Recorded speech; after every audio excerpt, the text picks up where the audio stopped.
Bonjour, alors le développement ici que vous allez voir, c'est la redérivation de l'accélération en coordonnées sphériques à partir de la vitesse qu'on obtient en haut.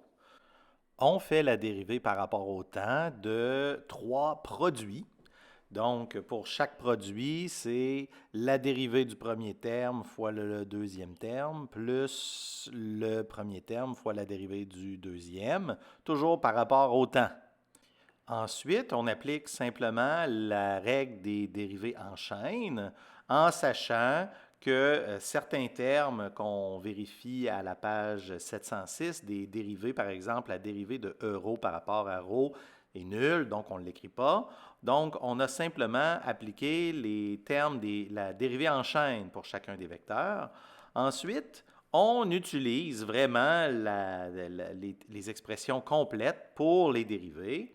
On sait que d rho, d phi est en fait e phi, etc., etc. Toutes les valeurs, toutes les dérivées des vecteurs unitaires, les 9 dérivées, sont écrites à la page 706. On réécrit l'équation avec beaucoup d'attention pour éviter de faire des erreurs.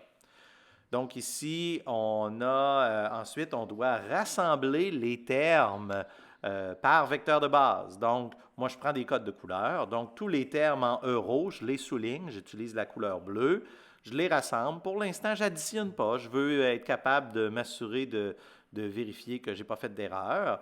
Je prends la couleur rouge pour EFI. Bon, il y a une petite erreur à euro en haut, mais on va l'effacer plus tard. Donc, en rouge, les termes en EFI et en vert, les termes en Eθ. On les écrit sans les additionner, c'est plus simple parce qu'après, on peut se vérifier. Je mets le vidéo sur pause, je vérifie chaque terme. Mais par la suite, j'ai vu que je n'ai pas d'erreur, en effet. Donc, on rassemble les termes identiques.